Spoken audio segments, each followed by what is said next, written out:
Bismillahirrahmanirrahim. Dengan nama Allah yang Maha Pengasih, Maha Penyayang. Ya ayyuhalladzina amanu qu anfusakum wa ahlikum naran waquduhan nasu wal hijarah وقودها الناس والحجارة عليها ملائكة غلاظ شداد لا يعصون الله ما أمرهم ويفعلون ما يؤمرون. Wahai orang-orang yang beriman, peliharalah dirimu dan keluargamu dari api neraka yang bahan bakarnya adalah manusia dan batu, penjaganya malaikat-malaikat yang kasar dan keras, yang tidak durhaka kepada Allah terhadap apa yang Dia perintahkan kepada mereka, dan selalu mengerjakan apa yang diperintahkan. Innal hamdalillah nahmaduhu wa nasta'inuhu wa nastaghfiruh wa na'udzu billahi min shururi anfusina wa min sayyiati a'malina. Man yahdihillahu fala mudilla lahu wa man yudlil fala hadiya lahu. Wa asyhadu an la ilaha illallah wahdahu la syarika lahu. Wa asyhadu anna Muhammadan abduhu wa rasuluhu wa la nabiyya ba'dahu. Allahumma salli ala Muhammadin wa ala alihi wa ashabihi wa man tabi'ahum bi ihsan ila yaumil qiyamah. Qala subhanahu ya ayyuhalladzina amanu taqullaha haqqa tuqatih wa la tamutunna illa wa antum muslimun. Wa qala aidan ya ayyuhalladzina amanu taqullaha wal tanzur nafsum ma qaddamat lighad. Wattaqullah innallaha khabirum bima ta'malun. Tsumma ma ba'd, fa inna asdaqal hadithi kitabullah wa khairal hadi hadyu nabiyyina Muhammadin sallallahu alaihi wa ala alihi wasallam wa syarrul umuri muhdatsatuha fa inna kulla muhdatsatin bid'ah wa kulla bid'atin dhalalah wa kulla dhalalatin finnar. Alhamdulillahirabbil alamin. Kita memuji kepada Allah Subhanahu wa taala yang sampai hari ini masih mempertemukan kita kembali setelah lama kita dipisahkan ruang dan waktu. Kemudian Allah mempertemukan kita kembali. Ini adalah satu nikmat yang harus kita syukuri. Dan kita ditemukan oleh Allah Subhanahu wa taala dalam keadaan mentaati Allah Subhanahu wa taala, dalam keadaan hati-hati kita tunduk untuk menyambut seruan Allah Subhanahu wa taala, yaitu dalam rangka tanasuh fiddin, saling nasihat dalam agamanya Allah Subhanahu wa taala. Ifadilina azzakumullah. Di hadapan kita ada satu risalah, yaitu fikih pergaulan rumah tangga. Bagaimana seseorang menjadikan rumah tangganya berdasarkan Al-Quran dan Sunnah. Dan insyaallah kita akan memulai untuk mengkaji kitab ini dengan pertolongan Allah Subhanahu wa taala. Beliau menyebutkan fa'inal khayra kullu khair wa tawfiq wa yatawfiq wa najah wa salamah wa rasadah fi tibahi kitabillah wa sunnati Rasulillah sallallahu alaihi wasallam. Sesungguhnya setiap kebaikan dan seluruh kebaikan, taufik, kemenangan, suksesan, selamat, warasat, ya petunjuk, semuanya itu ketika seseorang mengikuti kitab Allah dan sunnah Rasulullah SAW. Kita persempit dalam bahasan rumah tangga. Tiga rumah tangga yang mengikuti apa? Sunnah dan kitab Allah daripada yang dibawa oleh Rasul sallallahu alaihi wasallam.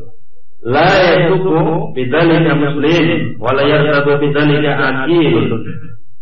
Ini tidak ada syak, tidak ada keraguan bagi seorang muslim dan tidak ada keraguan bagi seorang yang punya akal ketika sebuah keluarga, ketika setiap individu sudah mengikuti kitab Allah, sunnah Rasulullah, dia berarti telah mengikat dirinya untuk berada di dalam koridor, yaitu kitab Allah dan sunnah, di dalam lingkaran kitab Allah dan sunnah Rasulullah ala fahmi salafus ummah, dan semuanya ada di dalamnya.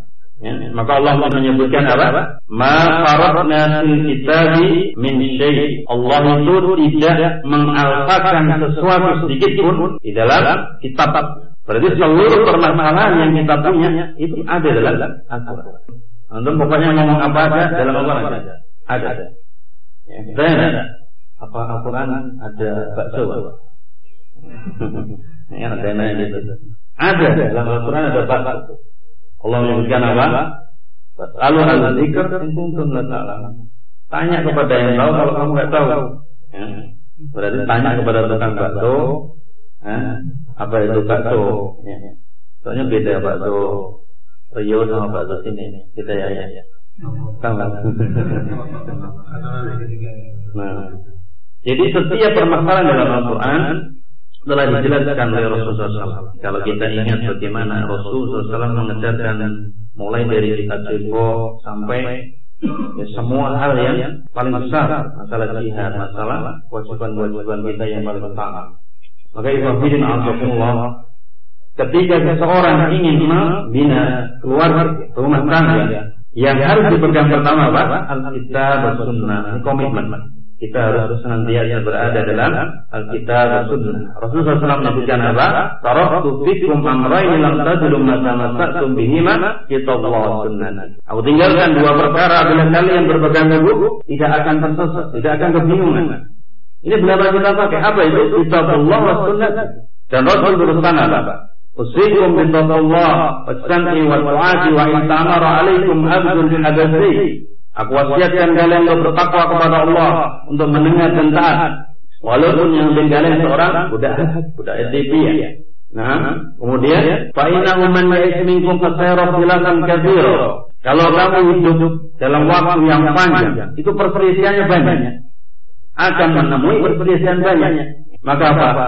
Pesannya Rasulullah. Wa alaikum bisunnati wa sunnati khulafa'ir rasyidin wa tamassaku biha wa adu 'alaiha binawajid. Ini perselisihan umum dalam masalah yang paling besar sampai masalah dalam rumah tangga.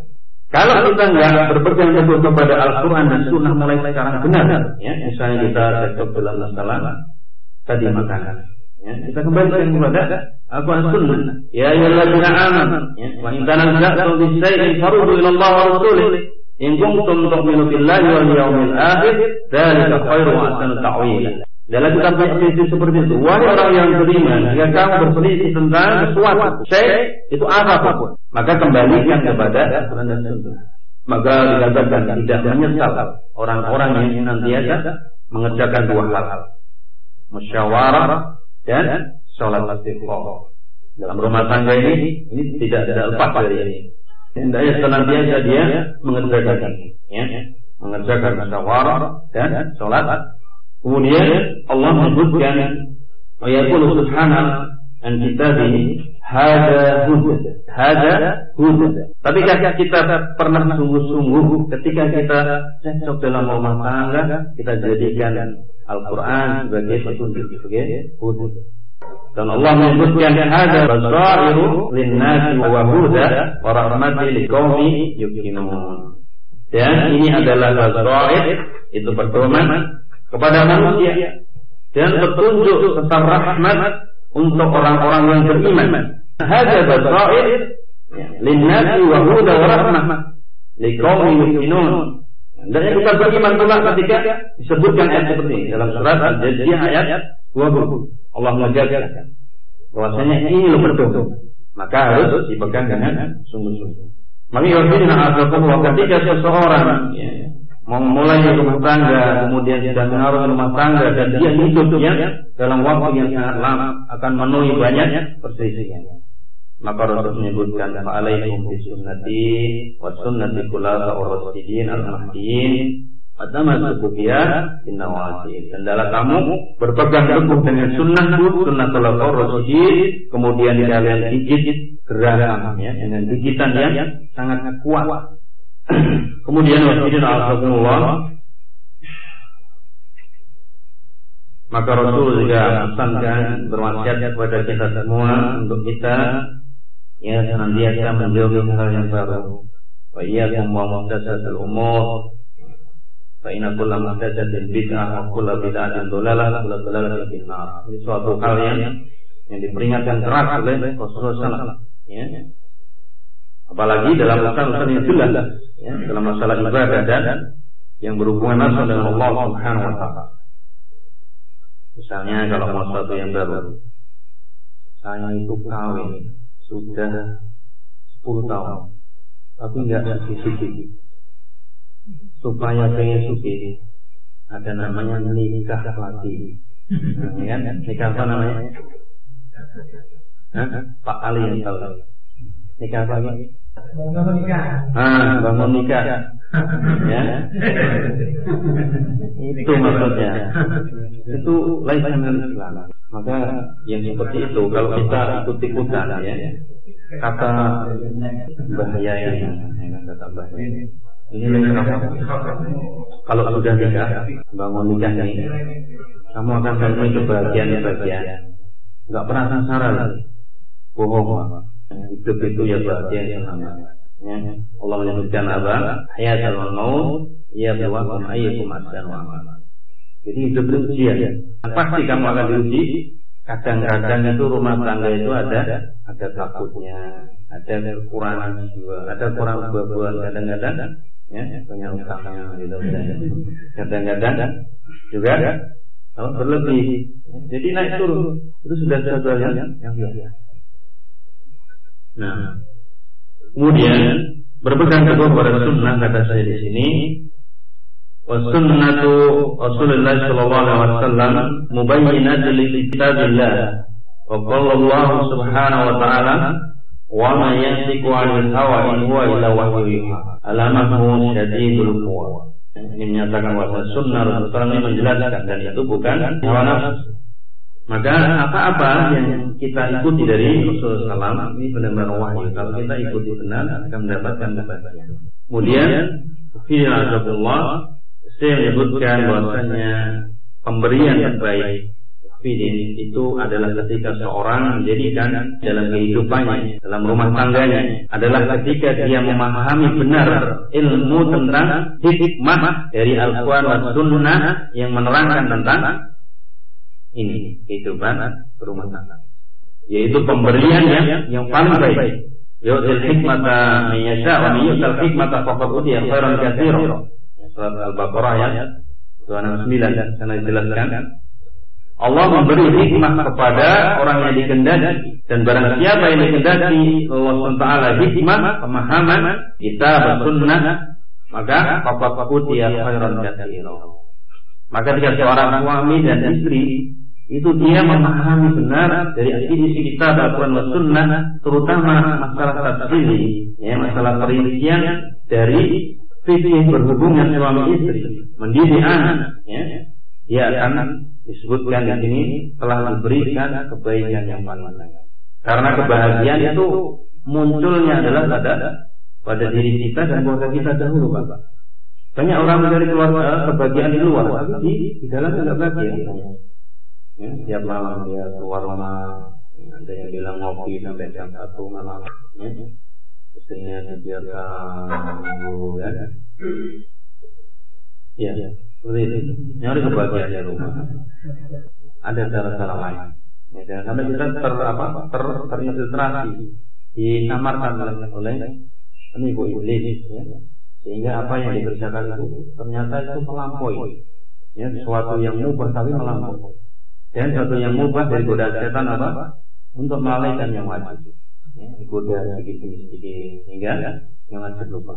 Dari yang paling tinggi syirik kita, dosa besar, dosa kecil, ya, yang mubah melalaikan. Maka ya Allah sudah menjelaskan mayoritas khairan faqul fidin. Siapa yang dikehendaki kebaikan itu cirinya tidak diberikan harta yang baik, Tidak apa kita hidup rumah tangga ya, dengan sedikit harta. Tapi kalau sudah diberikan ya, satu ilmu agama saja, ya, antum diberikan kebahagiaan dari sikap sabar antum berdua suami istri. Sudah diturunkan oleh Allah Subhanahu wa taala sikap sabar dalam diri. Ya, ini satu ilmu agama benar ya. Kalau kita amalkan, maka mau apa? Ya, mau ujian kayak apa? Pasti akan kuat. Tapi ketika seorang punya harta segudang, dia tidak bisa sabar. Sebab sabar saja ini di dalam rumah tangga. Maka yang ada tidak ada artinya, tidak ada anekdot. Jadi ada yang satu punya sifat sabar, yang satu tidak. Yang satu dapat tender 500 juta, satu dapat tender 500, ada pengumuman tender 500 juta. Yang satunya itu tendernya itu. Pada saat terakhir tender dia sudah berjuang 500 juta tadi, itu berjuang sangat. Semua hartanya diturahkan ke sana. Dari sisi-sisi kejelekannya ditutup supaya dapat tender itu. Ya, enggak baca tender catering di agama misalnya.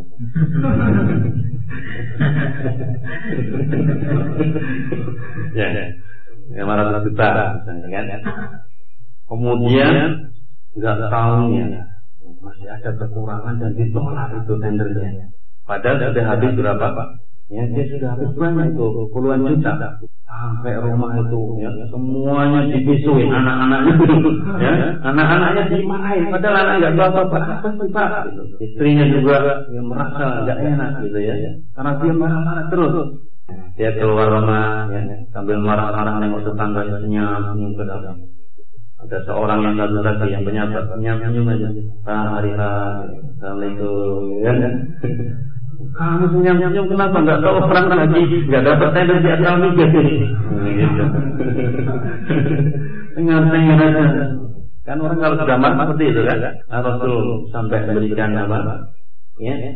Wasiat kepada kita jangan marah karena itu mengumpulkan semua kejelekan. Kejelekan semua terkumpul.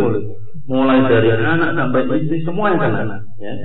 Sampai tetangga yang dia sudah nyaman ya, senang ya dengan rezekinya ya, memberikan salam baik sampai kena itu ya. Kemudian apa? Kamu kenapa dengar-dengar? Dia bilang gitu, marah nih Pak. Anak marah. Dia bilang kan, Pak, saya sudah baru dapat tender dari sumur. Kalau enggak ya yang paling dapat tender kapinya. Ya. Di depan anak dia ya Pak. Walaupun fee-nya itu cuma dapat 8 juta Pak.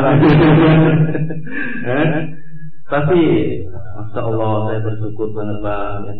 Ini suatu keajaiban Pak. Allah itu memberikan rezeki kepada saya sangat lebih sekali. Karena dia punya sifatnya dan bersyukur dia dengan yang diberikan Allah Subhanahu wa taala. Bedakan dengan orang lain. Maka itu Allah. Ya, pentingnya kita untuk benar-benar memahami hikmah daripada Al-Quran dan kitab Allah. Walaupun satu bidang ilmu. Dan kita nanti akan dijelaskan oleh Syekh ya, tentang bagaimana kewajiban seorang suami, kewajiban seorang istri, ya, bagaimana kita mendidik anak dijelaskan oleh Syekh. Nah, kemudian dijelaskan oleh di sini bahwasanya ini adalah satu risalah yang sangat penting, ya, yang menjelaskan bagaimana pergaulan yang sangat harmonis, sangat romantis. Pernah kita sekarang ini Pak, ya, kalau jujur, pernah kita sama kayak kita melihat istri kita yang dulu yang pertama kali kita lihat. Nanti disebutkan ya para ibu-ibu. Ya. Ada ciri istri yang paling soleh, yang disebutkan khairun nisa, disebutkan di sana tersuruh. Ya, yaitu menyenangkan sifat pertama. Ya. Menyenangkan ketika diri. Ini yang dijelaskan Mas. Dan ini koreksi untuk awal. Kemudian ciri istri yang soleh. Ya. Wa tudbi'uhu idza amara. Kalau dia diperintah nurut. Kemudian yang ketiga itu dijelaskan oleh Rasulullah SAW. Di dalam urusan dirinya dan hartanya itu tidak menyelisihi suami. Contohnya tadi masalah makanan saja, masalahnya kecil. Kalau dia istri yang soleh, bapak pengennya apa? Ikut saja Pak. Nah, gitu kan? Bapak pengen beli mobil apa? Saya ingin kalau enggak pengen beli ontel. Ya. Allah sangat senang sekali. Itu sekilas nanti bagaimana kewajiban seorang istri. Kalau itu enggak ada, kita benar-benar ngata ya. Istri kita mungkin jauh daripada peringkat soal. Jadi Rasul itu senang cuma kepada 3. Yang paling senang. Yang pertama adalah pewangian. Yang kedua adalah wajilat qurratu aini sholat. Yang ketiga al-mar'atu sholat, istri yang sholat. Jadi kalau bapak punya 3 ini benar-benar apa ya? Sebagaimana yang dilakukan Rasulullah. Kemudian, sebelum memulai membaca kitab ini, saya menganjurkan ya untuk kita istighfar. Kita ini banyak dosa. Qulu bani Adam khata' khairu khata'i tawab. Setiap bani Adam punya kesalahan dan sebagian kesalahan ini bertobat kepada Allah. Supaya apa? Supaya hati kita ini terbuka. Banyak orang diberikan pelajaran tapi ya sebagaimana para ulama diberikan suapan-suapannya dibuang ke belakang. Banyak orang yang mengaji satu kitab dari 1 tahun ke 10 tahun berikutnya itu cuma dibuang ke belakang. Itu adalah perkataan ulama sehingga dia tidak akan pernah kenyang. Ini kitab ini enggak tebal, kitab 150 halaman. Seperti ini benar, ini renungan buat kita semua benar ya. Maka dikatakan oleh Syekh di sini mana sebuah hadis disebutkan oleh Rasulullah, innal mu'mina idza adna kana nuqtatan sauda fil qalbi. Karena seorang mukmin ini ketika dia tidak mau beristighfar, tidak mau kembali kepada Allah, melihat kesalahan-kesalahannya ketika dia dalam belajar, dalam rumah tangga, dalam segala urusannya, kemudian dia tidak bertobat kepada Allah, ini ada titik-titik. Sehingga ketika diteriaki sampai teriak dalam kajian, tetap saja tidak masuk ke dalam katanya ini suatu yang aneh. Ya, ini ada sisa, ada pembatas, kita harus sadari. Ya, maka kita harus singkapkan semua subhat ya, dengan jalan apa? Kita bersihkan dosa-dosa kita. Kata apa? Ketika ditanya, bapaknya Imam Bukhari tanya oleh temannya, saya tidak pernah melihat anak kecerdasan Imam Bukhari. Coba jelaskan kepada saya apa rahasia daripada engkau wahai ya bapaknya Bukhari. Dia mengatakan apa? Bahwasanya saya tidak pernah memasukkan ya, makanan yang haram kepada anak saya. Maka ketika seorang melakukan kemaksiatan itu ada titik-titik hilang. Katakan Rasulullah. Fa in taba wa naza'a wastaghfara taqula.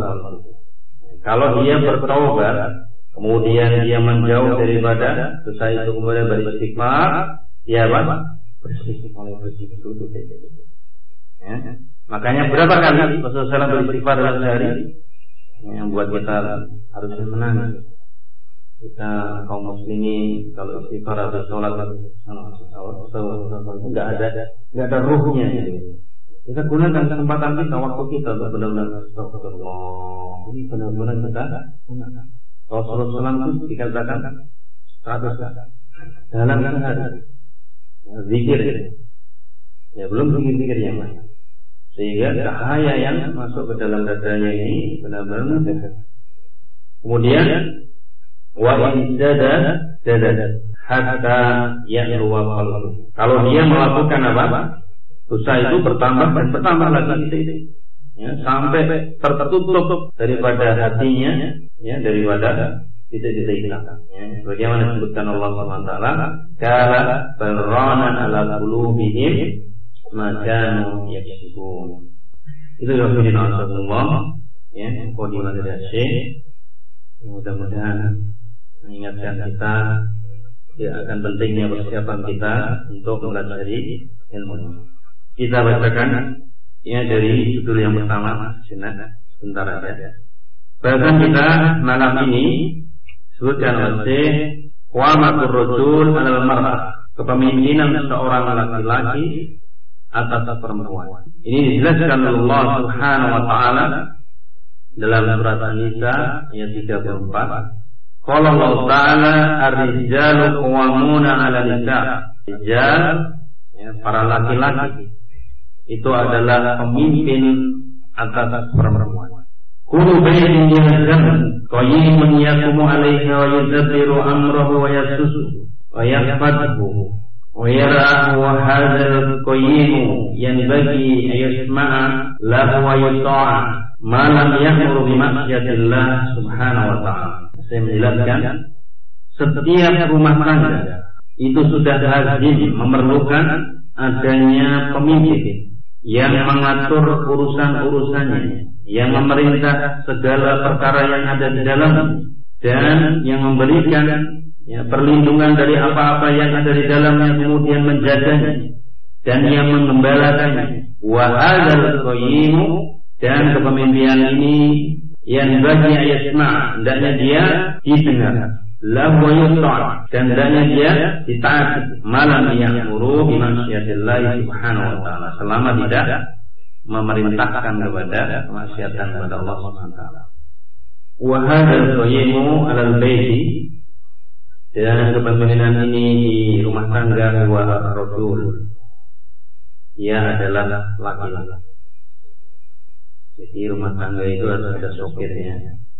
Sopirnya cuma satu. Kalau sopirnya dua, harus satu kanan. Yang satu yang belok kiri, satu yang belok kanan. Dia adalah seorang laki-laki. Wa tansibuhu qayyiman 'alal baiti innama huwa min Allah subhanahu wa ta'ala. Dan penunjukannya ini atas kepemimpinan seorang laki-laki ini disebutkan dan ditunjuk langsung oleh Allah Subhanahu wa ta'ala. Maka ini ditunjuk langsung oleh Allah Subhanahu wa ta'ala dalam surat An-Nisa ayat 30. Ar-rijalu qawwamuna 'ala an-nisaa bima faddala ba'dahum 'ala ba'din wa bima anfaqu min amwalihim. Karena apa? Rijal ini telah diberikan keutamaan oleh Allah Subhanahu wa ta'ala atas seorang perempuan. Kemudian dan karena seorang laki-laki yang menginfakkan hartanya kepada keluarganya. Wa matur rajul al-mar'ati kama dzakara Allah Subhanahu wa ta'ala bi syi'ai. Kepemimpinan seorang laki-laki atas seorang perempuan atau seorang istri itu disebutkan Allah SWT karena dua sebab.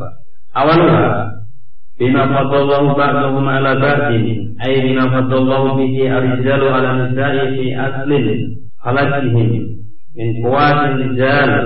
Yang pertama adalah dari asal penciptaannya, itu laki-laki lebih kuat daripada perempuan. Ada perempuan lebih kuat daripada laki-laki. Pernah beradu tinju perempuan sama laki-laki, kemudian laki-lakinya tahu dalam ronde pertama misalnya, nggak pernah kan? Kemudian dalam masalah ganteng dan cantik, ada perempuan yang ganteng? Nggak ada. Kemudian Allah dalam kekuatan ini sudah teruji dalam berbagai periode dari mulai awal misalnya Nabi Adam sampai sekarang. Akan tapi biasanya orang-orang yang kuat ini tetap saja membutuhkan seorang pendamping di segala cerita, di segala sejarah. Maka walaupun disebutkan laki-laki yang kuat, tapi yang bisa menaklukkan sehingga bertekuk lutut itu siapa? Tetap saja perempuan. Makanya ibu-ibu walaupun lemah, tenang saja, diberi kekuatan yang lain. Akan tapi ini saudaranya yang disebutkan dalam masalah fisik. Wariskan asli, dan dia memiliki akal yang lurus. Kalau mau diuji, laki-laki itu ketika di rumahnya ada coro di bantalnya, ibu pasti lompat-lompat itu. Nggak ada ibu ada coro kemudian dia pegang, dia irit-irit ini, nggak ada. Nggak ada. Kalau laki-laki kan santai aja, dipegang. Kemudian masukin satu seperti itu, karena laki-laki yang memiliki apa? Al-lisan, yang memiliki akal yang lurus. Keutamaan berikutnya apa? Wajalah, yaitu ketegaran. Jadi seorang laki-laki lebih tegar di dalam menghadapi musibah-musibah, di dalam menghadapi berbagai tantangan-tantangan. Kemudian wa bima asallahu bihi rijal dunanisa menjala nubuwah fihi, yaitu ketika dikhususkan di dalam masalah kenabian. Yang diutus secara khusus itu adalah seorang Maryam, bukan nabi. Karena Allah menyebutkan dalam surat An-Nisa ayat yang ke-7, wa ma arsalna qablaka illa rijalan nuhi ilaihi. Dan tidaklah kami mengutus sebelum kamu seorang rasul melainkan diwahyukan kepada mereka. Kemudian keutamaan yang lain, wa jalallahu sahadatar rasul ta'dilu sahadata imra'atain. Jadikan persaksian satu orang laki-laki sama dengan persaksian dua orang perempuan. Jadi kalau bapak ada orang yang melakukan kejahatan, ini saksinya laki-laki satu, itu sama dengan dua orang perempuan. Kalau ada dua orang perempuan itu dianggap satu laki-laki. Wa kadzalika al-khilafah. Demikian juga di dalam masalah kepemimpinan al-amr wal-amr. Itu seorang laki-laki. Akan Nabi Rasul menjelaskan dalam hadisnya, lan yusliha qaumun walau amrahum imra'ah. Tidak akan beruntung suatu kaum kalau dia diperintah seorang perempuan. Kita lihat saja. Dan tidak akan beruntung. Ini sudah diberikan oleh Allah Taala dan kita bicara apa adanya. Dan kita harus menyuarakan untuk ibu-ibu ini senantiasa duduk manis di rumah saja, senang-senang dengan anaknya, gitu ya. Gak usah repot-repot lah mungkin. Kemudian wajah minal miras di marah. Ketika seorang itu mendapatkan warisan laki-laki itu dua kali daripada perempuan. Sekalinya laki-laki. Wajah lahu al-haq yajma'a baina arba niswah, yaitu ketika dijadikan baginya hak untuk memiliki 4 orang istri. Itu apa? Dan dikatakan oleh wala yaqiqu lil mar'ah illa an takuna tahta zawji wahid. Nanti kalau seorang istri suaminya banyak, anaknya bingung, ini anaknya siapa? Iya. Betul ya? Makanya Allah itu adil ya. Benar. Coba kalau yang istri satu, suaminya banyak, ini anaknya siapa? Begitu. Maka datanya adalah cuma satu. Masya Allah, ibadah yang menyenangkan. Ibu sabar. Poligami syaratnya berat, tenang saja. Wajallahu as-salat wa nikah faraja ya jadi Rasul. Jadikan perceraian, nikah, kemudian rujuk itu di tangan laki-laki. Wa kadzalika intisabu al-aulad ila abihim dunahum. Ketika melakukan nasab, ada namanya punya jadi yang jadi binnya, ibnnya itu adalah laki-laki, kecuali memang bapaknya itu dari kecil nggak ada, ini nggak ada, ini memang boleh, tapi itu sangat jarang. Wajah jihad ala rijal dunan nisa. Ketika dijadikan jihad, itu kewajibannya adalah untuk laki-laki, bukan.